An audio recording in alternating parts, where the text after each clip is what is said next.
Welcome to my latest 2 minute takeaway. I want to take some time to talk about business planning in COVID.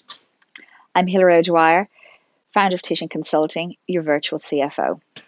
So we only have to walk outside the door at the moment in a mask to see the impact that COVID and the restrictions are having on both our community and on small businesses.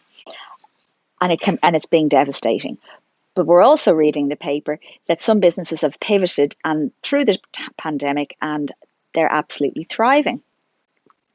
I recently surveyed more than 100 small businesses in Australia to find out the impact that COVID was having on their business planning and what changes that they were having to make to their plans because of what is going on and what has been happening over the past year.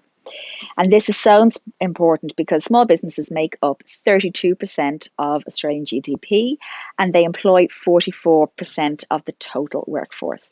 So it's very easy to understand that any impact and negative impact that they're having is going to have a knock-on effect on the country at large. So while we have heard some positive stories, only 6% of the businesses that I spoke to have seen growth during this time. 60% of them have seen a decline in the last financial year in their trading results. And that financial year only ended a couple of months ago. And then 20% have said that they have remained static during COVID. So it's definitely a really mixed bag in there. Now, in terms of business planning, 53% of my respondents said that they are absolutely more cautious in what they're thinking of for the future. 15% are considering more safety nets to put in place to deal with future financial difficulties. And then a further 15% are actually now more bullish about what they can achieve in the coming year. So certainly there's lots to think about there. The top changes that small businesses are thinking of in terms of their business planning have been, and it's always my favorite, it's an increased focus on cash flow. So this is vital for all small businesses, I think, but I think this has been heightened because of what's been going on.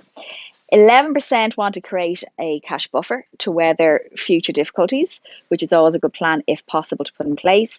And 14% are saying they're paying more attention to discretionary spend and various expenses to see what they can control there because they might not be able to control their revenue. And then 15% have said that they're actually taking on another job to supplement their business because their business isn't able to support them at the moment. But having said all that, 60% have said that they remain hopeful for the future of their companies, and that's an absolutely great thing to see. So the restrictions are due to be easing in September, October.